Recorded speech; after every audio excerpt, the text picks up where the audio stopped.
இப்போ வந்து அவங்களுடைய நோக்கங்கிறது ஒரு 25 வருஷத்துக்கு பின்னால், ஒரு 50 வருஷத்துக்கு பின்னால் இந்தியா முழுக்க எல்லாரும் இந்தி பேசக்கூடியவர்களாக மாறணும். அதுதான் அவங்களுடைய நோக்கம். எல்லாருக்கும் இந்தி தெரியணும், எல்லாரும் இந்தி பேசணும். அப்போ இந்தியா முழுக்க இந்தி வாழாக்களாக மாறிவிட்டால் அவர்களுடைய ஆதிக்கத்தை இது பண்ணிக்க முடியும், தக்க வச்சுக்க முடியும், பெர்பச்சுவேட் பண்ணிக்க முடியும். அதுதான் அவங்களுடைய நோக்கம்.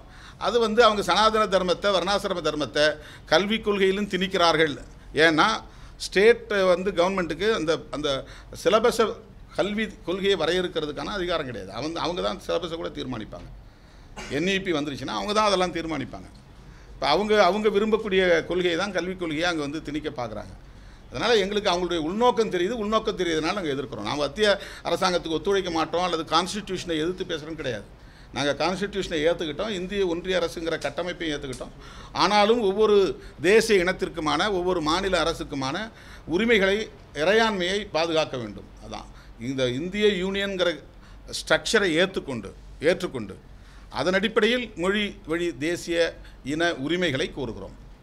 அப்படி பார்க்குற போது NEP வந்து ஒரு உள்நோக்கம் கொண்டதாக இருக்கிறது. அவர்கள் ஒரு திட்டமிட்ட சனாதன கல்வியை திணிக்க பார்க்கிறார்கள். இப்போ உதாரணத்துக்கு வந்து சிந்து சமவெளி நாகரிகத்தை அவங்க வேறு மாதிரி திரிக்கிறாங்க. அதை தான் பாடத்திட்டமாக திணிக்க பார்க்குறாங்க. சரஸ்வதி நதி ஓடிச்சு அப்படின்னு ஒரு புதிய கருத்தாக்கத்தை இளைஞர்கள் மத்தியில் கொண்டு வர பார்க்குறாங்க. இப்போ ஒரு பள்ளியில் போய் ஒரு தோழர் பேசுகிறாரு, நீ போன பிறவியில் செய்த பாவம், அதனால தான் இந்த பிறவியில் நீ வந்து துன்பங்களை அனுபவிக்கிறாய் அப்படின்னு. அவருடைய நம்பிக்கை அது இருக்கலாம். ஆனால் அவங்க கல்வி நிறுவனங்களில் குழந்தைகள் உள்ளத்தில் அந்த கருத்தை விதைக்க பார்க்குறாங்க, முயற்சிக்கிறாங்க. இதெல்லாம் வந்து ஏதோ தன்னியல்பாக நடந்த ஒன்று கிடையாது. இது ஒரு பெரிய செயல் திட்டம் இருக்குது. அவங்களுக்கு தனித்தனியாக வெவ்வேறு இண்டிபெண்ட் குரூப்ஸ் இருக்கிறாங்க. அவங்களுக்கு எல்லாத்துக்கும் ஒரே நோக்கம்தான். ஆனால் அவங்க நேரடியாக RSSோடு இருக்க மாட்டாங்க, நேரடியாக பிஜேபியோடு இருக்க மாட்டாங்க. ஆனால் RSS பிஜேபி செய்ய வேண்டிய வேலைகளை எல்லாம் அவங்க செய்வாங்க. இதெல்லாம் கிட்டத்தட்ட 100 ஆண்டு கால செயல் திட்டம் அது. ஆகவே இப்படி அவங்க வந்து கல்விக் கொள்கைக்குள்ளும் ஊடுருவக்கூடிய பேர் ஆபத்து என்பதால் தேசிய கல்விக் கொள்கையில் எங்களுக்கு முரண்பாடு இருக்கிறது என்று ஏற்கனவே பதிவு செய்திருக்கிறோம், மீண்டும் பதிவு செய்கிறோம்.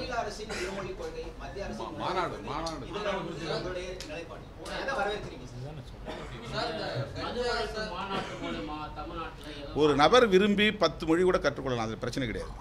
அதை வந்து நீங்கள் ஒரு பாலிசியாக திணிக்கிறது தான் கூடாதுன்றோம். தமிழ்நாட்டுக்குள்ளே ஹிந்தி கற்றுக்கொள்ளாதவர்கள் இருக்கிறாங்களா? இருக்கிறாங்க. தமிழ்நாட்டில் எவ்வளோ பேர் ஹிந்தி படிக்கிறாங்க? ஏன் நம்ம போய் யாராவது தடுக்கிறோமா? இல்லையே. ஹிந்தி பிரச்சார சபா இருக்க, பாதுகாப்பாக இருக்க, யாரும் போய் ஒன்றும் பண்ணலையே. நிறைய CBSE ஸ்கூலில் ஹிந்தி சொல்லித்தராங்களே, நம்ம ஒன்றும் தடுக்கலையே.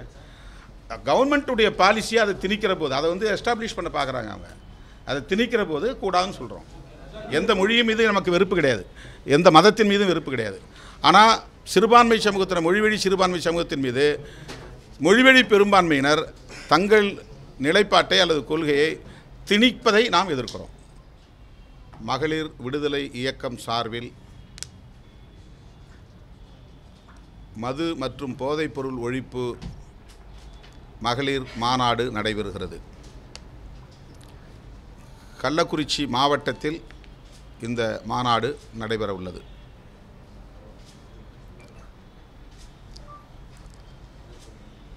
தமிழ்நாட்டில்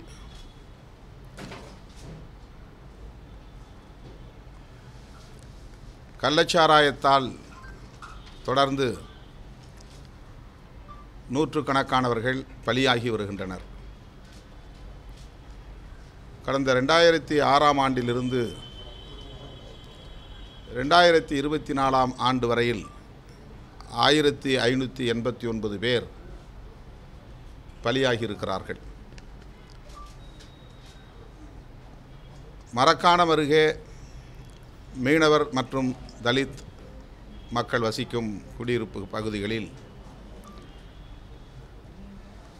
கள்ளச்சாராயம் அருந்தி 14 பேர் உயிரிழந்தார்கள். அது தமிழ்நாட்டையே உலுக்கியது. அதன் பின்னர் கள்ளக்குறிச்சியில் கள்ளச்சாராயம் அருந்தி 89 பேர் பலியாகி இருக்கிறார்கள். 69 பேர் நினைக்கிறேன். 69 பேர் பலியாகி இருக்கிறார்கள். அதில் தலித் அல்லாதவர்களும் பழங்குடி மக்களும் உண்டு. அதுவும் மிகப்பெரிய தாக்கத்தை தமிழகத்தில் ஏற்படுத்தியதை நாம் அறிவோம். பாதிக்கப்பட்ட மக்களை நேரிலே களத்தில் சந்தித்தபோது அவர்கள் வைத்த ஒரே கோரிக்கை, அரசு எங்களுக்கு இழப்பீடு தருவது முக்கியமல்ல, அரசு மதுபான கடைகளை மூட வேண்டும், சாராயத்தை முற்றாக ஒழிக்க வேண்டும் என்பதுதான். கள்ளச்சாராயத்தை ஒழிக்க வேண்டும் என்பதல்ல, சாராய கடைகளை மதுக்கடைகளை முற்றாக ஒழிக்க வேண்டும். அப்போதுதான் இது போன்ற சாவுகளை தடுக்க முடியும், குடும்பத்தில் பெண்கள் பாதுகாப்பாக வாழ முடியும் என்பதை கண்ணீர் மல்க கதறி அழுதபடி இந்த கோரிக்கைகளை முன்வைத்தார்கள். ஆகவேதான் அதனை கண்டித்து விடுதலை சிறுத்தைகள் கட்சியின் சார்பிலே சென்னையில் நடைபெற்ற ஆர்ப்பாட்டத்தில் இந்த மாநாட்டை அறிவித்திருக்கிறோம்.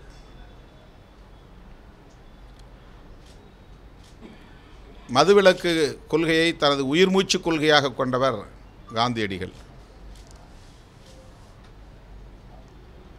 புரட்சியாளர் அம்பேத்கர், தந்தை பெரியார் போன்ற பல தலைவர்கள் மதுவிலக்கு கொள்கையை உயர்த்தி பிடித்தார்கள், வலியுறுத்தினார்கள்.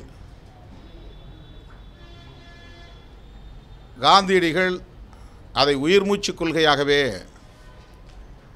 அகிம்சையை எப்படி தனது முக்கியமான கொள்கைகளுள் ஒன்றாக அவர் முன்வைத்தாரோ அந்த வரிசையில் மதுவிலக்கு கொள்கையும் அவருடைய முதன்மையான கொள்கைகளுள் ஒன்று. அரசியல் அடிப்படையில், கருத்தியல் அடிப்படையில் அவரோடு விடுதலை சிறுத்தைகள் கட்சி அல்லது அம்பேத்கர் இயக்கங்கள் முரண்பட்டாலும் கூட மதசார்பின்மை, மதுவிலக்கு போன்றவற்றில் முழுமையாக உடன்படுகிறோம் காந்தியடிகளின் நிலைப்பாட்டுடன்.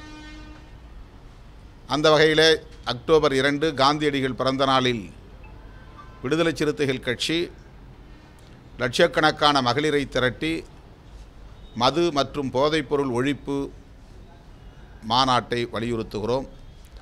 அதில் முதன்மையான கோரிக்கை, தமிழ்நாட்டில் படிப்படியாக மதுக்கடைகளை மூட வேண்டும். 2016ஆம் ஆண்டு தேர்தல் அறிக்கையில் திராவிட முன்னேற்றக் கழக அரசு, திராவிட முன்னேற்றக் கழகம்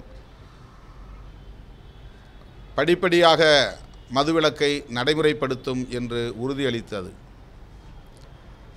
திமுகவுக்கும் மதுவிலக்கு கொள்கையிலே உடன்பாடு உண்டு, அதிமுகவுக்கும் உடன்பாடு உண்டு, இடதுசாரி கட்சிகளுக்கும் மதுவிலக்கு கொள்கையிலே உடன்பாடு உண்டு, விடுதலை சிறுத்தைகள் கட்சிக்கும் மதுவிலக்கு கொள்கையில் உடன்பாடு உண்டு. ஆகவே தமிழ்நாட்டில் உள்ள எல்லா கட்சிகளுமே மதுவிலக்கை வலியுறுத்துகிற போது மதுக்கடைகளை மூடுவதில் என்ன தயக்கம் என்பதுதான் நாம் எழுப்ப விரும்புகிற கேள்வி. நல்ல சாராயத்தால் கள்ளச்சாராயத்தை தடுக்க முடியும் என்கிற வாதம் ஏற்புடையதல்ல. சாராயம் என்றாலே அது கேடுதான், நல்ல சாராயம் என்று எதுவும் இல்லை. சாராயம் என்பதே உள்ளத்துக்கும் உடலுக்கும் தீங்கானது, சமூகத்திற்கும் தேசத்திற்கும் கேடானது. ஆகவே முழுமையான மதுவிலக்கு என்பதுதான் தீர்வாக இருக்க முடியும். அரசாங்கமே மதுபானத்தை விற்பனை செய்தால் கள்ளச்சாராயத்தை கட்டுப்படுத்த முடியும் என்பது ஒரு கற்பனாவாதம். அது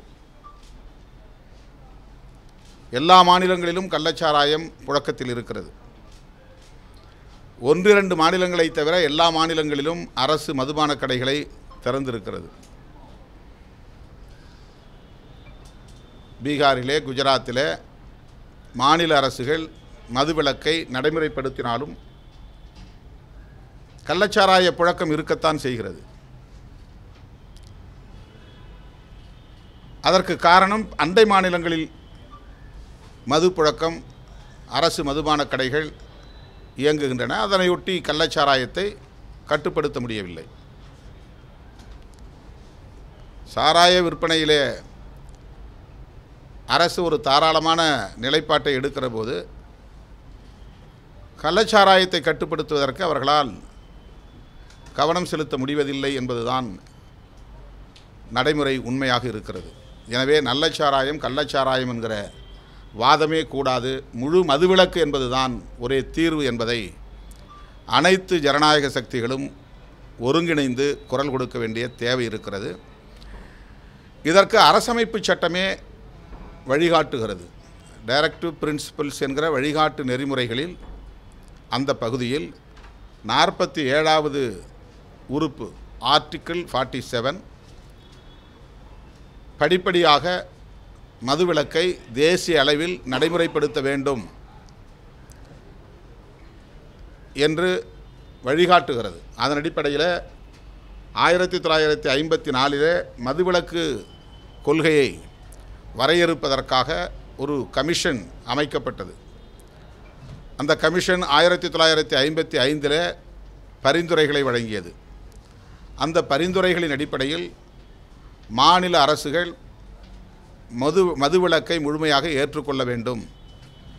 மாநில அரசுகளும் இந்திய ஒன்றிய அரசும் ஒருங்கிணைந்து குறிப்பிட்ட காலக்கெடுவுக்குள் மதுவிலக்கை முழுமையாக நடைமுறைப்படுத்த முன்வர வேண்டும். அதற்கான தனி சட்டத்தை இயற்ற வேண்டும் என்று பரிந்துரையில் கூறப்பட்டிருக்கிறது. அந்த பரிந்துரை மிகவும் முக்கியத்துவம் வாய்ந்தவை.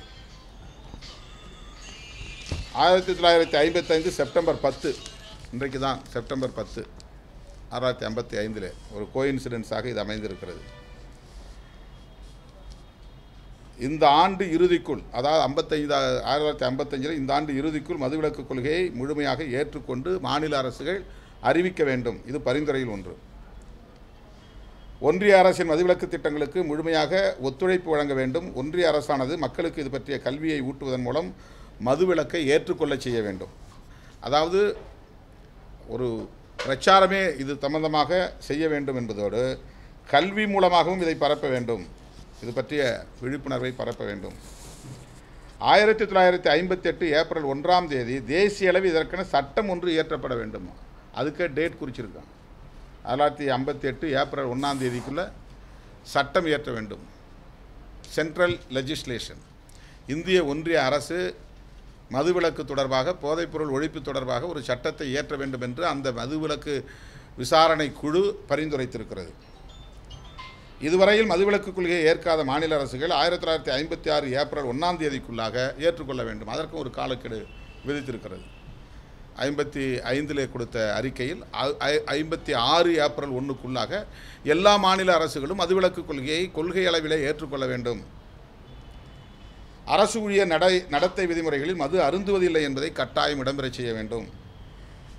உடல்நலத்துக்கு தீங்கு விளைவிக்கும் கஞ்சா உள்ளிட்ட போதைப் பொருட்களின் விற்பனையை படிப்படியாக நிறுத்தப்பட வேண்டும். பாதுகாப்பு படையினரிடையே மதுவிலக்கு முழுமையாக ஏற்கப்பட வேண்டும். மிலிட்ரியில் மது அருந்துவது ஒரு ஃபேஷனாக அங்கீகரிக்கப்பட்டிருக்கிறது. அவங்களுடைய மிலிட்ரி கேன்டீனில் எல்லா IMF மதுவும் தாராளமாக குறைந்த விலைக்கு கிடைக்க ஏற்பாடு செய்திருக்கிறார்கள். மிலிட்ரியில் இருந்தாலே மது அருந்தலாம் என்கிற ஒரு பொது நியதி இன்றைக்கு நடைமுறையிலே இருக்கிறது. ஆகவே தான் பாதுகாப்பு படையினரிடையே மதுவிலக்கை முழுமையாக ஏற்கப்பட செய்ய வேண்டும். பழங்குடியினர் வசிக்கும் பகுதிகளில் மதுவிலக்கு கொள்கையை மனமாற்றத்தின் மூலமாக ஏற்படுத்த வேண்டும். அவர்களை தண்டிப்பதன் மூலமாக அதை திணிக்கக்கூடாது.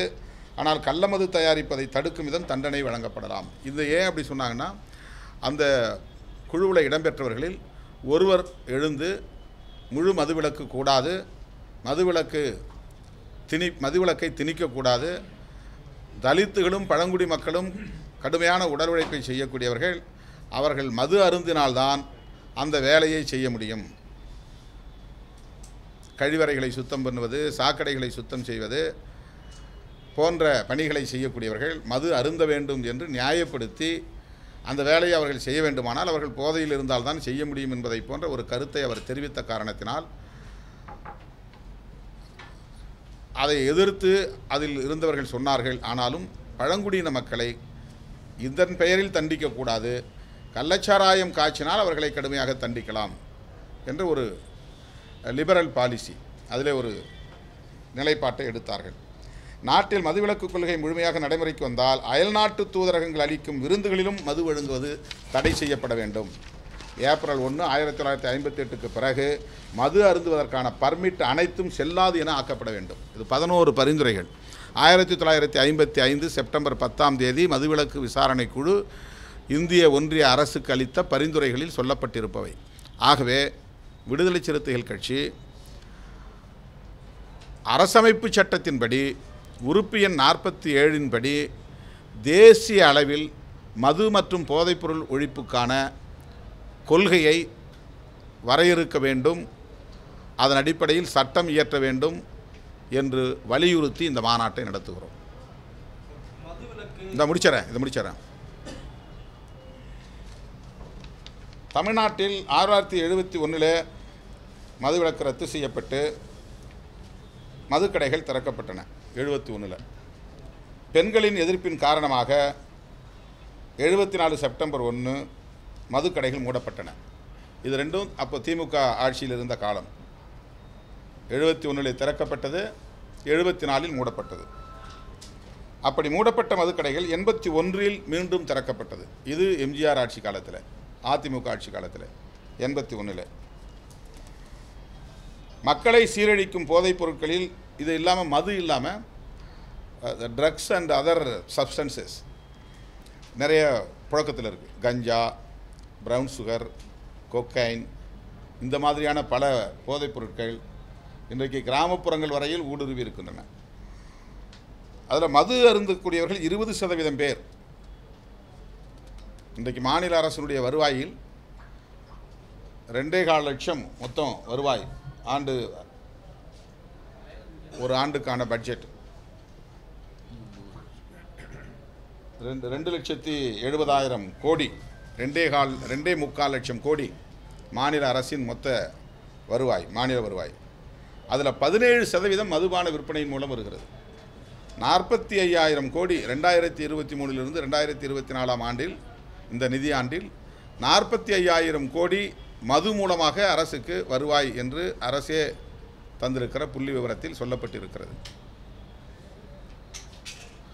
இதை 50,000 கோடியாக உயர்த்த வேண்டும் என்று IAS IPS அதிகாரிகளை கொண்டு இதற்கென்று தனியே மார்க்கெட்டிங் செய்கிறார்கள், சந்தைப்படுத்துகிறார்கள். இது உள்ளபடியே வேதனைக்குரியது. அரசுக்கு வரி வருவாய் மூலமாக வெவ்வேறு தளங்களிலிருந்து நிதியை, மொத்த வருவாயை ஈட்ட முடியும். எல்லோரையும் மது நோயாளிகளாக, குடி நோயாளிகளாக மாற்றிவிட்டு அவர்களுக்கு நலத்திட்டங்களை அறிவிப்பதில் எந்த பயனும் இல்லை. கனிம வளங்களின் மூலமாக வரி வருவாயை பெருக்கிக் கொள்ள மாநில அரசுகளுக்கு அதிகாரம் இருக்கிறது என்று உச்சநீதிமன்றமே தனது தீர்ப்பில் குறிப்பிட்டிருக்கிறது. GST வரியின் மூலம் மாநில அரசுகளுக்கு சேர வேண்டிய பாக்கியை இந்திய ஒன்றிய அரசு தராமல் முடக்கி வைத்திருக்கிறது. அதை பெறுவதன் மூலம் வரி வருவாயை சீர் செய்ய முடியும். ஆகவே மது விற்பனையின் மூலம் வருவாயை பெருக்க முயற்சிப்பது எந்த வகையிலும் ஈடுபாடு ஏற்புடையதல்ல. இந்த மதுவை தாண்டி இந்திய மக்கள் தொகையில் 20% பேர் மது அருந்தக்கூடிய, 5இல் ஒருவர் மது அருந்தக்கூடியவராக இருக்கிறார். இந்திய மக்கள் தொகையில் 20% பேர் மது அருந்தக்கூடியவர்களாக இருக்கிறார்கள். 3% பேர் கஞ்சா பயன்படுத்துகிறார்கள்.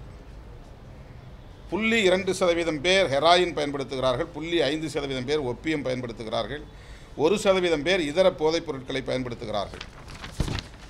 மாநிலங்களவையிலே கடந்த 2023 டிசம்பர் மாதம் 13ஆம் தேதி எழுப்பப்பட்ட கேள்விக்கு 10 வயதிலிருந்து 11 வயது கொண்ட மக்கள் தொகையில் 30 லட்சம் பேர் மது அருந்துவதாகவும், 20 லட்சம் பேர் கஞ்சா பயன்படுத்துவதாகவும், 98 லட்சம் பேர் பிற போதைப் பொருட்களை பயன்படுத்துவதாகவும் தெரிவிக்கப்பட்டுள்ளது.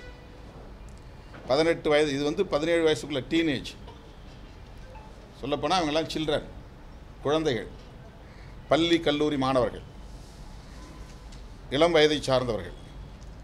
18 வயதிலிருந்து 75 வயதிலான மக்கள் தொகையில் 15.10 கோடி பேர், 15 கோடியே 10 லட்சம் பேர் மது பயன்படுத்துவதாகவும், 2 கோடியே 90 லட்சம் பேர் கஞ்சா பயன்படுத்துவதாகவும், 4 கோடியே 10 லட்சம் பேர் பிற போதைப் பொருட்களை பயன்படுத்துவதாகவும் இந்திய ஒன்றிய அரசு பதில் அளித்திருக்கிறது. ராஜ்யசபாவில் எழுப்பின கேள்வி.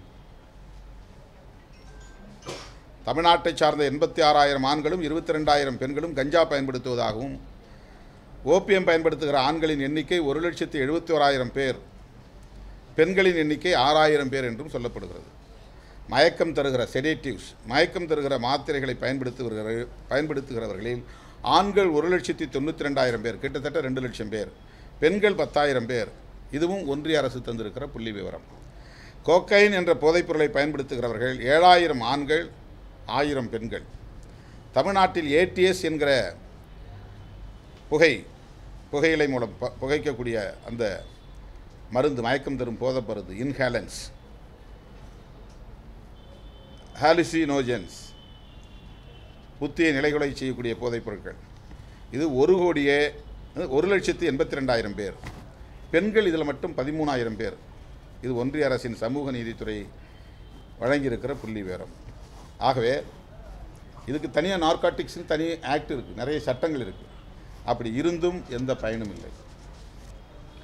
அரசியல் பகைவர்களை பழிவாங்குவதற்காக கஞ்சா வழக்கு போடப்படுகிறதே தவிர உண்மையாக கஞ்சாவை புழக்கத்திற்கு கொண்டு வருகிற மாஃபியா கும்பல் மீது நடவடிக்கை இல்லை. அதானிக்கு சொந்தமான விமான நிலையங்களிலிருந்தும், அதானிக்கு சொந்தமான கப்பல் துறைமுகங்களிலிருந்தும் ஏராளமான போதைப் பொருட்கள் கைப்பற்றப்பட்டதை நாம் அறிவோம். அண்மையிலே கல்லூரி வளாகங்களிலிருந்து போதைப் பொருட்கள், கஞ்சா போன்ற பொருட்கள் கையகப்படுத்தப்பட்டிருக்கின்றன. தமிழ்நாட்டிலே சிலர் கைது செய்யப்பட்டிருக்கிறார்கள், கல்லூரி மாணவர்களே கைது செய்யப்பட்டிருக்கிறார்கள். இத்தகைய சூழலில்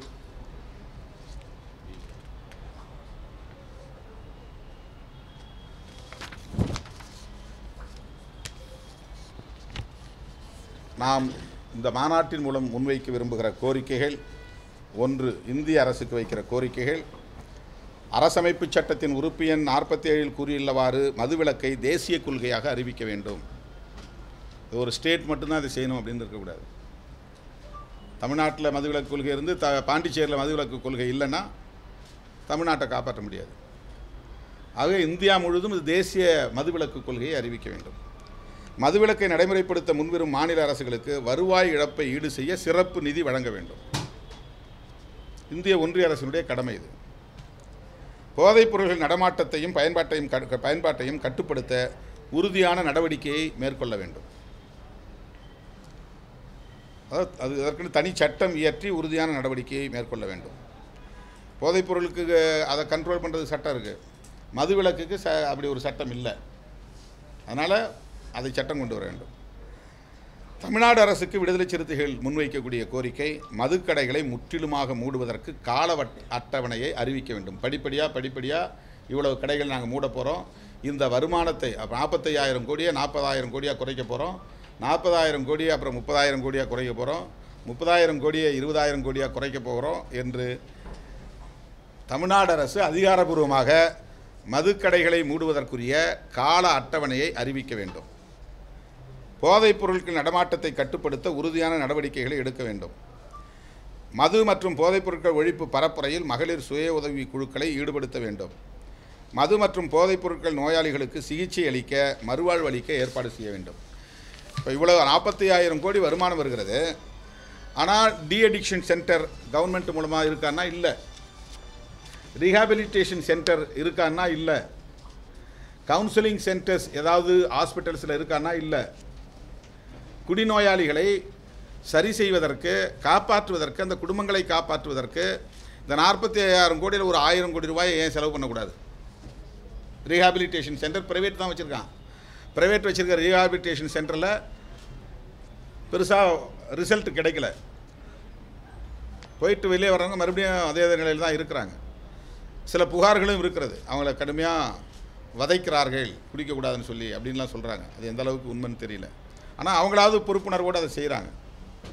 private sectors NGOs rehabilitation centre வச்சு இந்த மாதிரி குடிநோயாளிகளை காப்பாற்றுகிறார்கள். அவங்களுக்கு நிறைய மருத்துவம் செய்கிறாங்க அல்லது கவுன்சிலிங் கொடுக்குறாங்க. அவங்களுக்கு டே டு டே ஆக்டிவிட்டீஸ், அது ஒரு ப்ராக்டிஸ் கொடுக்குறாங்க.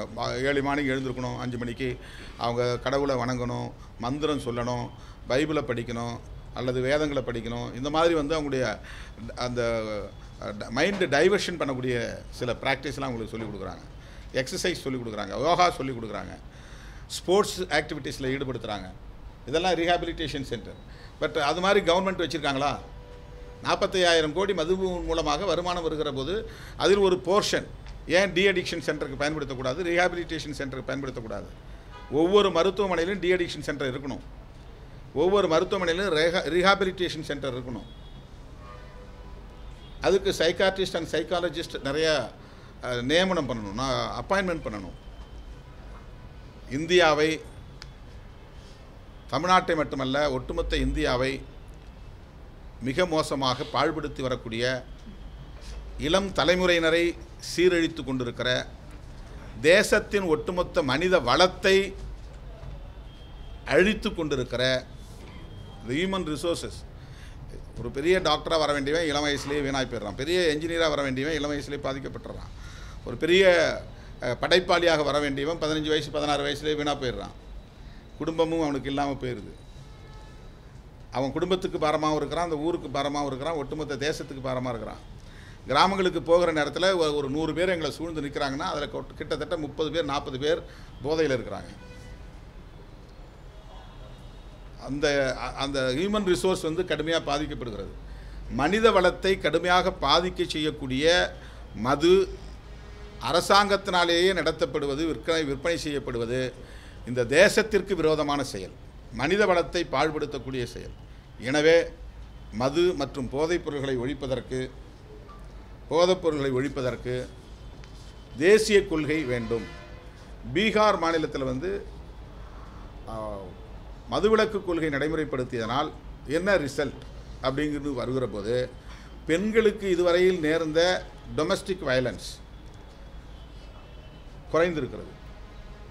குடிநோயாளிகளால் பெண்கள் தாக்கப்படுவது, மூர்க்கமாக தாக்கப்படுவது, குடும்பத்தில் உள்ள பொருட்கள் அனைத்தையும் விரயம் செய்வது, அதனால் ஏற்படுகிற பாதிப்பு,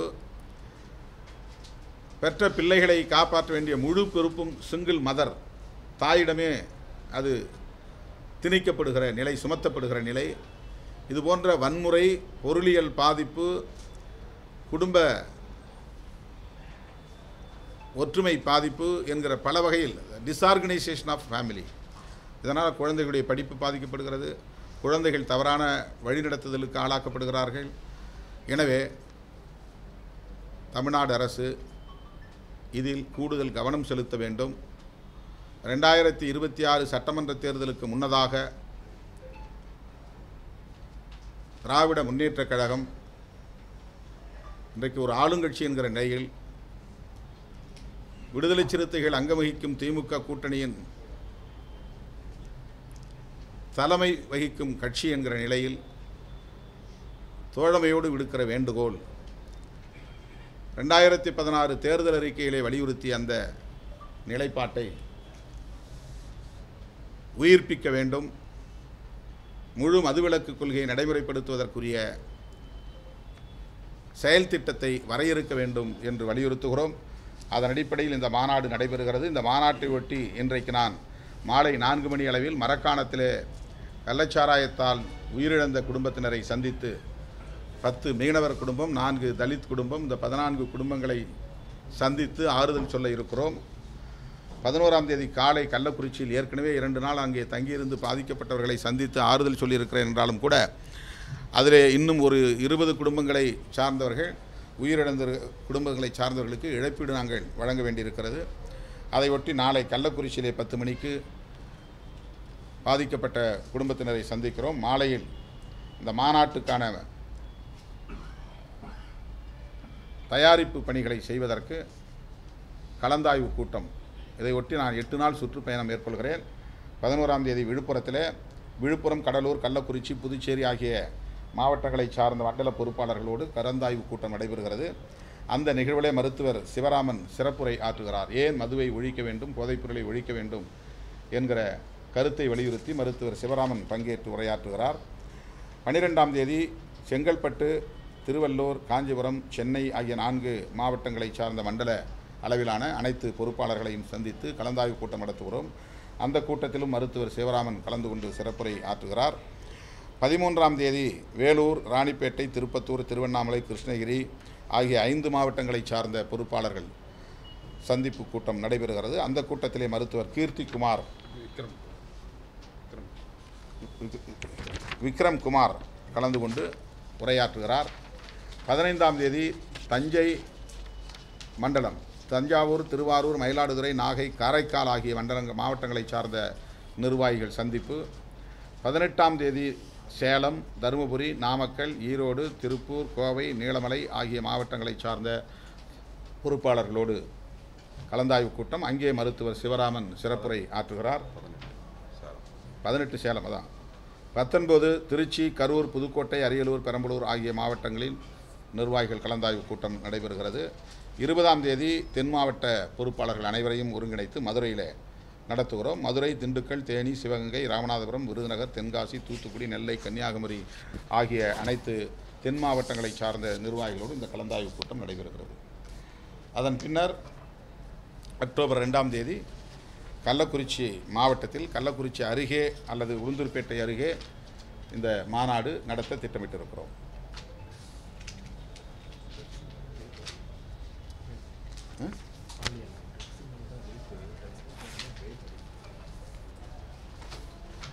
இந்த பெண்களுக்கு எதிரான வன்கொடுமைகள் நிறைய நடந்திருக்கு. நிர்பயா கேஸாக இருந்தாலும் சரி, இப்போ கொல்கத்தாவில் நடந்திருக்கிற ஒரு மருத்துவர் பாதிக்கப்பட்ட அந்த கொடூரமாக இருந்தாலும் சரி, இதுபோன்ற பெண்களுக்கு எதிரான கொடுமைகள், குரூரமான கொடுமைகள் மது அருந்தியவர்களால் அல்லது போதைப்பொருள் அருந்தியவர்களால் தான் அதிகம் நேர்ந்திருக்கிறது. இது நிரூபிக்கப்பட்ட உண்மையாக இருக்கிறது. ஆகவே பெண்களின் பாதுகாப்பும் இதில் முக்கியமாக அடங்கியிருக்கிறது. ஒட்டுமொத்தத்தில் நாட்டின், தேசத்தின் மனித வளம் முக்கியமானது. மனித வளத்தைப் போல உயர்ந்த ஒரு செல்வம் ஒரு தேசத்திற்கு வேறு எதுவும் இருக்க முடியாது. வேறு எந்த செல்வமும் உயர்ந்த செல்வம் இல்லை. மனித வளம், ஹியூமன் ரிசோர்ஸ், அதுதான் மிக முக்கியமானது. எல்லோரையும் குடிநோயாளிகள் ஆக்கிவிட்டு நாட்டை வல்லரசாக்க முடியாது. ஒவ்வொரு குடும்பத்திலும் குடிநோயாளிகளை உருவாக்கிவிட்டு நலத்திட்டங்கள் வழங்குவதில் எந்த பயனும் இல்லை. ஆகவே மாநில அரசுக்கும் இந்திய ஒன்றிய அரசுக்கும் இந்த கோரிக்கைகளை வலியுறுத்தக்கூடிய வகையில் விடுதலை சிறுத்தைகளின் மாநாடு, மகளிர் மாநாடு அக்டோபர் 2 நடைபெறுகிறது. அதற்கு உங்களுடைய முழுமையான ஒத்துழைப்பு தேவை.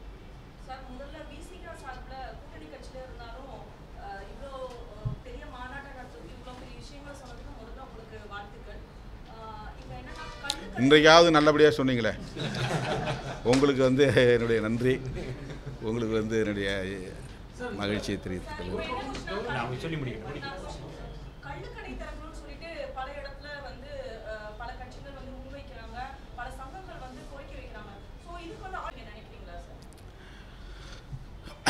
எந்த போதைப் பொருளும் கூடாது என்பதுதான் எங்களின் நிலைப்பாடு. அதனால் எவ்வளவு மருத்துவ குணங்கள் இருக்கின்றன போகின்றன என்கிற விவரங்கள் எங்களிடம் சந்தித்து வியாபாரிகள், கல்லுவை அதாவது பனை ஏறுகிற, தென்னை ஏறுகிற தொழிலாளர்கள் சார்பிலே எங்களை சந்தித்தார்கள். எந்த அடிப்படையிலும் எந்த போதைப் பொருளையும் நாம் கொள்கை அடிப்படையில் ஏற்க முடியாது. நடைமுறையில் என்ன அப்படிங்கிறது வேறு, ப்ராக்டிக்கலாக என்னங்கிறது வேறு. ஆனால் in principle we are not for toddy also. கல்லுவையும் நாங்கள் ஏற்கிறதில்ல. இது விடுதலை சிறுத்தைகளின் நிலைப்பாடு. எது? ஆமாம், விற்பனையை அதிகரிக்கிறாங்க.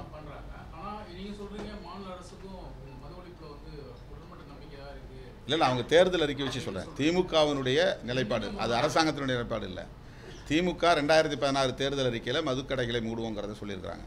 அதை நாங்கள் நினைவூட்டி வேண்டுகோள் வைக்கிறோம். தேர்தல் அறிக்கையில் பூரண மதுவிலக்கு படிப்படியாக கொண்டு வரப்படும் அப்படின்றத தொடர்ந்து அவங்க வலியுறுத்த ஆரம்பிச்சாங்க. ஆனால் நடைமுறைக்கு அரசாக மாறியதுக்கு பின்பாக அடைக்கக்கூடிய தடைகளுடைய எண்ணிக்கை என்பது வெகுவாக இல்லை மாற்று இடத்துல வச்சுக்கிறான்றது தான் மற்ற கட்சிகள் வலியுறுத்துறாங்க. அப்போ அப்போ எப்படியான ஒரு நடைமுறை போக்கு இருக்கு அரசியல் கட்சி? நீங்க எல்லாருமே இல்லை, இதெல்லாம் கூடாதுங்கிறது தான் எங்களுடைய வேண்டுகோள். இதுதான் நேரடியாக வைக்கிறோம். இதான் இப்போ உங்கள் மூலமாக சொல்கிறது நேரடியான கோரிக்கை தானே, இது ஒன்றும் மறைமுகமான கோரிக்கை இல்லை. இந்த ஒரு மீட்டிங் இல்லை. இருக்கும்போது 500 கடைகள் மூடப்பட்டது. அதுக்கு பிறகு எந்த கடைகளுமே மூடனதா இல்லை, படிப்படியாக குறைக்கணும்னு சொன்னாங்க. எந்த நடவடிக்கையுமே எடுக்கல. அதான் உங்கள் கருத்தில் தான் நாங்களும் இருக்கிறோம். படிப்படியாக மூடணும்னு சொன்னாங்க, மூடலை. நடவடிக்கை எடுக்கிற நாங்கள் எடுக்கலை. அதெல்லாம் மூடணும், நடவடிக்கை எடுக்கணும், அதை நடைமுறைப்படுத்தணும் அப்படிங்கிறதுக்காக தான் ஒரு ஓப்பன் டிக்ளரேஷன், ஒரு திறந்த வெளி அறிவிப்பை நாங்கள் செய்கிறோம். ஒரு பகிரங்கமான அறிவிப்பை செய்கிறோம். அனைத்து கட்சிகளுமே இதில் உடன்பட்டு நிற்கிறோம், திமுக உட்பட அப்படிங்கிறீங்க. ஆனால் தயக்கம் என்னன்னு கேட்குறீங்க. அந்த தயக்கம் யாருக்கு? திமுகவுக்கா? தயங்குகிற எல்லோருக்குமே. அதிமுகவும் சொல்கிறாங்க, ஆனால் நடைமுறைப்படுத்தலை. இப்போ வேணா அவங்க எங்களோட சேரட்டும், இந்த மாநாட்டுக்கு வரணும்னு விரும்புகிறவங்களாம் வரட்டும். அதிமுக கூட வந்து பங்கேற்கலாம், அதிமுக கூட வரலாம், எந்த கட்சியும் வரலாம், எல்லா கட்சியும் வரலாம். மது ஒழிப்பில் உடன்பாடு உள்ள அனைவரும் ஒரே மேடையில் நிற்க வேண்டிய தேவை இருக்கிறது. இது வந்து நாட் ஃபார் எலெக்ஷன். இதை எலெக்ஷனோட நீங்கள் சம்மந்தப்படுத்தவே வேண்டாம். எங்களை பொறுத்தவரையில் தேர்தல் கூட்டணி அல்லது தேர்தல் அரசியல் என்கிற நிலைப்பாடு முற்றிலும் வேறானது. மக்களுடைய பிரச்சனைக்காக நாங்கள் எந்த சக்திகளோடும் எக்ஸப்ட் மதவாத சாதியவாத சக்திகளை விட தவிர இதுலேயும் கூட அவங்களோட எங்களால் இணைய முடியாது.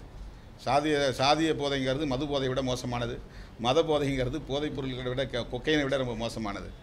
அதனால் அது வந்து அதில் நாங்கள் சாதிய மதவாத சக்திகளை தவிர மற்ற எல்லா ஜனநாயக சக்திகளும் ஒரே மேடையில் நிற்க வேண்டிய தேவை இருக்கிறது. இல்லை, தேர்தல் அரசியலோடு பொருத்த வேண்டாம். தேர்தல் அரசியல் வேறு, தேர்தல் நிலைப்பாடு என்பது வேறு. அதில் நாங்கள் போட்டு குழப்பிக்கவே மாட்டோம். தேர்தல் நேரத்தில் நாங்கள் எடுக்க வேண்டிய நிலைப்பாடு அது முற்றிலும் என்டையர்லி டிஃப்ரெண்ட் ஃப்ரம் திஸ். அதாவது இதுக்கும் அதுக்கும் சம்மந்தம் இல்லை.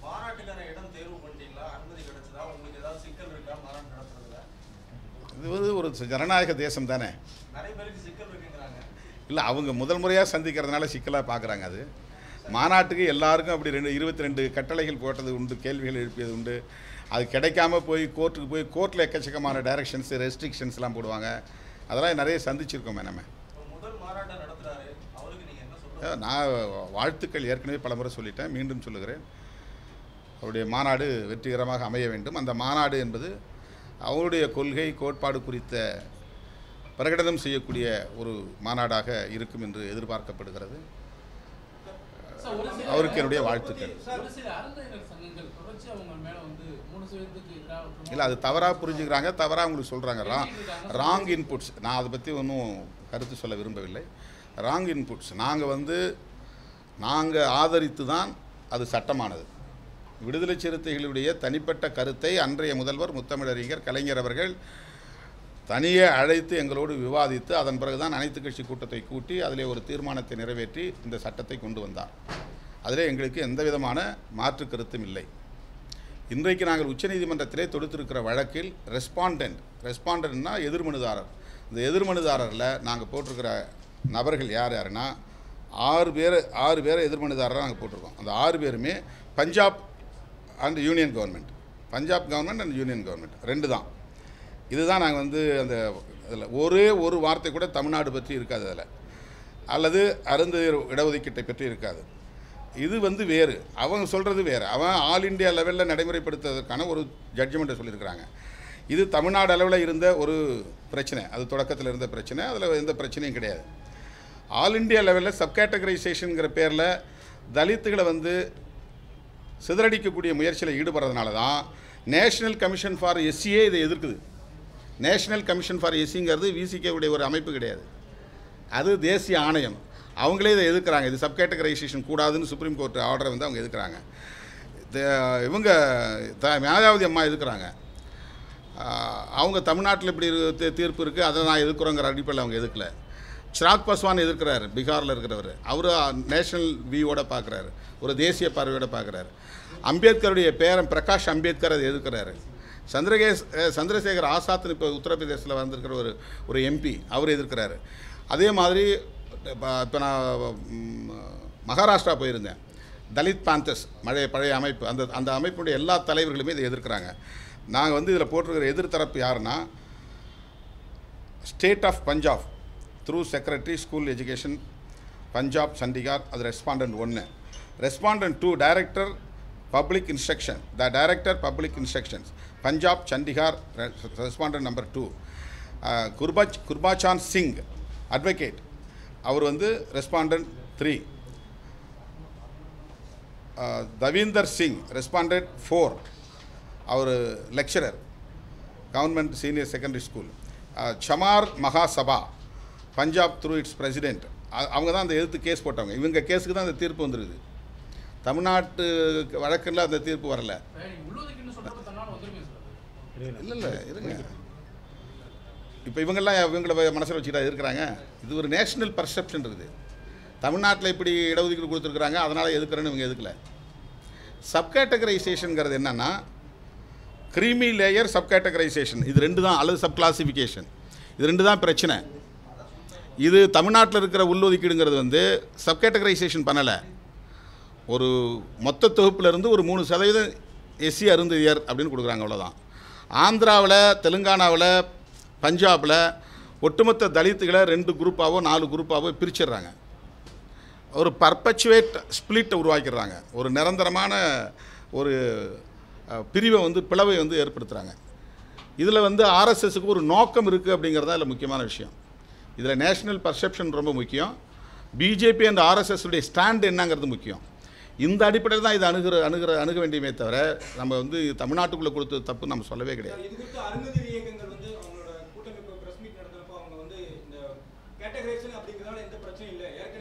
சரி, அது அவங்க கருத்து. ஏற்கனவே விலகி இருக்கிறதையே அம்பேத்கர் அப்புறம் எல்லாத்தையும் ஒன்றா இணைச்சார். அது நல்ல எண்ணத்தில் தானே இணைச்சார்.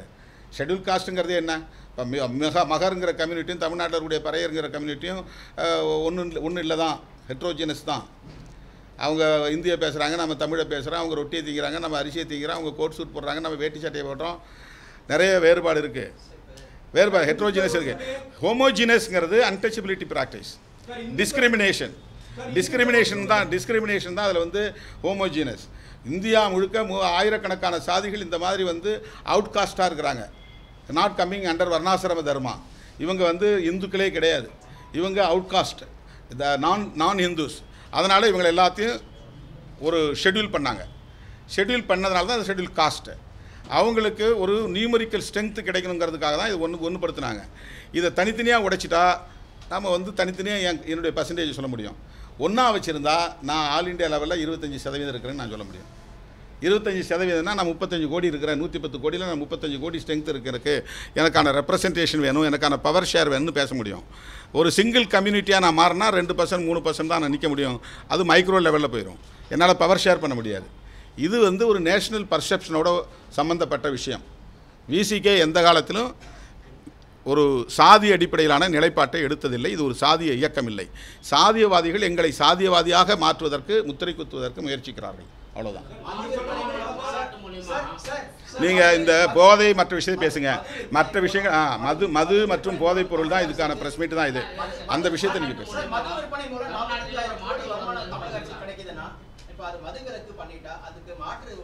அரசாங்கம், இந்திய ஒன்று அரசாங்கம் அதுக்கு இழப்பீடு கொடுக்கட்டும். அதான் அங்கே தீர்மானத்தில் எங்களுடைய கோரிக்கையில் வச்சிருக்கிறோம்ல. மதுவிலக்கை நடைமுறைப்படுத்த முன்வருகிற மாநிலங்களுக்கு இந்திய ஒன்றிய அரசு சிறப்பு நிதியை ஒதுக்க வேண்டும், அதை ஈடுகட்ட வேண்டும். வேற வழியே தேடுங்க. வருமானத்தை தேடுறதுக்கு வேற எத்தனையோ வழிமுறைகள் இருக்கு. தேசிய கல்விக் கொள்கையில எத்தனையோ வழிமுறைகள் இருக்கு. தேசிய கல்விக் கொள்கையோட உங்களுடைய நிலைப்பாடு? தேசிய கல்விக் கொள்கையில உங்களுடைய அது ஆரம்பத்திலேயே நாங்கள் அதை வந்து எதிர்த்திருக்கிறோம். அதை வந்து அவங்க இன்டைரக்டாக அவங்களுடைய கொள்கையை திணிக்க பார்க்குறாங்க. நீங்கள் தமிழ்லையும் படிச்சிங்க, இந்தியை படிங்கன்றாங்க. இது வந்து அவங்களுடைய ஸ்ட்ராட்டஜியில் ஒன்று. இது ஒரு உத்தி. முன்ன வந்து இந்திய திணிச்சேன்னு சொன்னதுனால இல்லை நாங்கள் வந்து நீங்கள் தமிழில் படிச்சிங்க, தமிழில் வந்து புத்தகங்கள் வெளியிட்டுங்க, என்ன வேணாலும் பண்ணிங்க, ஆனால் இந்தியை படிங்க. இப்போ வந்து அவங்களுடைய நோக்கங்கிறது ஒரு 25 வருஷத்துக்கு பின்னால், ஒரு 50 வருஷத்துக்கு பின்னால் இந்தியா முழுக்க எல்லாரும் இந்தி பேசக்கூடியவர்களாக மாறணும். அதுதான் அவங்களுடைய நோக்கம். எல்லாருக்கும் இந்தி தெரியணும், எல்லாரும் இந்தி பேசணும். அப்போ இந்தியா முழுக்க இந்தி வாழாக்களாக மாறிவிட்டால் அவர்களுடைய ஆதிக்கத்தை எக்ஸ்ட்ரா இது பண்ணிக்க முடியும், தக்க வச்சுக்க முடியும், பெர்பச்சுவேட் பண்ணிக்க முடியும். அதுதான் அவங்களுடைய நோக்கம். அது வந்து அவங்க சனாதன தர்மத்தை, வர்ணாசிரம தர்மத்தை கல்விக் கொள்கையிலும் திணிக்கிறார்கள். ஏன்னா ஸ்டேட் வந்து கவர்மெண்ட்டுக்கு அந்த சிலபஸை, கல்வி கொள்கையை வரையறுக்கிறதுக்கான அதிகாரம் கிடையாது. அவங்க தான் சிலபஸை கூட தீர்மானிப்பாங்க. என்இபி வந்துருச்சுன்னா அவங்க தான் அதெல்லாம் தீர்மானிப்பாங்க. இப்போ அவங்க விரும்பக்கூடிய கொள்கையை தான் கல்விக் கொள்கையை அங்கே வந்து திணிக்க பார்க்குறாங்க. அதனால் எங்களுக்கு அவங்களுடைய உள்நோக்கம் தெரியுதுனால நாங்கள் எதிர்க்கிறோம். நாம் மத்திய அரசாங்கத்துக்கு ஒத்துழைக்க மாட்டோம் அல்லது கான்ஸ்டிடியூஷனை எதிர்த்து பேசுகிறோம் கிடையாது. நாங்கள் கான்ஸ்டிடியூஷனை ஏற்றுக்கிட்டோம், இந்திய ஒன்றிய அரசுங்கிற கட்டமைப்பையும் ஏற்றுக்கிட்டோம். ஆனாலும் ஒவ்வொரு தேசிய இனத்திற்குமான ஒவ்வொரு மாநில அரசுக்குமான உரிமைகளை இறையாண்மையை பாதுகாக்க வேண்டும். அதான் இந்த இந்திய யூனியன்கிற ஸ்ட்ரக்சரை ஏற்றுக்கொண்டு அதன் அடிப்படையில் மொழி வழி தேசிய இன உரிமைகளை கோருகிறோம். அப்படி பார்க்குற போது NEP ஒரு உள்நோக்கம் கொண்டதாக இருக்கிறது. அவர்கள் ஒரு திட்டமிட்ட சனாதன கல்வியை திணிக்க பார்க்கிறார்கள். இப்போ உதாரணத்துக்கு சிந்து சமவெளி நாகரிகத்தை அவங்க வேறு மாதிரி திரிக்கிறாங்க, அதை தான் பாடத்திட்டமாக திணிக்க பார்க்குறாங்க. சரஸ்வதி நதி ஓடிச்சு அப்படின்னு ஒரு புதிய கருத்தாக்கத்தை இளைஞர்கள் மத்தியில் கொண்டு வர பார்க்குறாங்க. இப்போ ஒரு பள்ளியில் போய் ஒரு தோழர் பேசுகிறாரு, நீ போன பிறவியில் செய்த பாவம், அதனால்தான் இந்த பிறவியில் நீ துன்பங்களை அனுபவிக்கிறாய் அப்படின்னு. அவருடைய நம்பிக்கை அது இருக்கலாம். ஆனால் அவங்க கல்வி நிறுவனங்களில் குழந்தைகள் உள்ளத்தில் அந்த கருத்தை விதைக்க பார்க்குறாங்க, முயற்சிக்கிறாங்க. இதெல்லாம் ஏதோ தன்னியல்பாக நடந்த ஒன்று கிடையாது. இது ஒரு பெரிய செயல் திட்டம் இருக்குது. அவங்களுக்கு தனித்தனியாக வெவ்வேறு இண்டிபெண்ட் குரூப்ஸ் இருக்கிறாங்க. அவங்களுக்கு எல்லாத்துக்கும் ஒரே நோக்கம்தான். ஆனால் அவங்க நேரடியாக RSSோடு இருக்க மாட்டாங்க, நேரடியாக பிஜேபியோடு இருக்க மாட்டாங்க. ஆனால் RSS பிஜேபி செய்ய வேண்டிய வேலைகளை எல்லாம் அவங்க செய்வாங்க. இதெல்லாம் கிட்டத்தட்ட 100 ஆண்டு கால செயல் திட்டம் அது. ஆகவே இப்படி அவங்க கல்விக் கொள்கைக்குள்ளும் ஊடுருவக்கூடிய பேர் ஆபத்து என்பதால் தேசிய கல்விக் கொள்கையில் எங்களுக்கு முரண்பாடு இருக்கிறது என்று ஏற்கனவே பதிவு செய்திருக்கிறோம், மீண்டும் பதிவு செய்கிறோம். மாநில அரசின் இருமொழி கொள்கை, மத்திய அரசின் மாநாடு இதெல்லாம் உங்களுடைய நிலைப்பாடு எதை வரவேற்கிறீங்க ஒரு நபர் விரும்பி 10 மொழி கூட கற்றுக்கொள்ளலாம், அது பிரச்சனை கிடையாது. அதை நீங்கள் ஒரு பாலிசியாக திணிக்கிறது தான் கூடாதுன்றோம். தமிழ்நாட்டுக்குள்ளே ஹிந்தி கற்றுக்கொள்ளாதவர்கள் இருக்கிறாங்களா? இருக்கிறாங்க. தமிழ்நாட்டில் எவ்வளோ பேர் ஹிந்தி படிக்கிறாங்க? ஏன் நம்ம போய் யாராவது தடுக்கிறோமா? இல்லையே. ஹிந்தி பிரச்சார சபா இருக்க, பாதுகாப்பாக இருக்க, யாரும் போய் ஒன்றும் பண்ணலையே.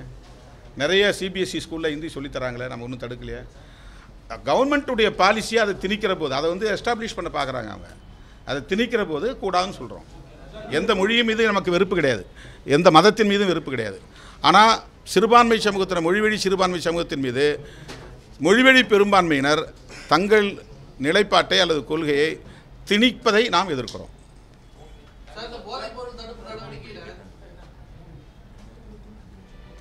எதுக்கு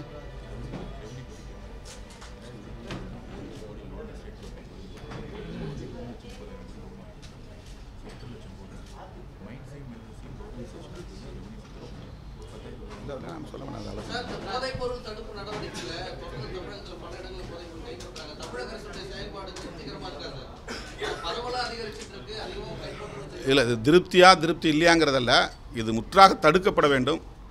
அப்படின்னா அதில் நீங்கள் புரிஞ்சுக்கணும், அவ்வளோதான். இது முற்றாக நாங்கள் தடுக்கப்படணும்னு சொல்கிறோம். இது ப்ராக்டிக்கலாக என்ன செய்யணுமோ அதை செய்யணும், அவ்வளோதான். இந்த வீடியோ உங்களுக்கு பிடிச்சிருந்தா ப்ளீஸ் லைக் அண்ட் ஷேர் பண்ணுங்க. மறக்காம எங்க சேனலை சப்ஸ்கிரைபும் பண்ணுங்க.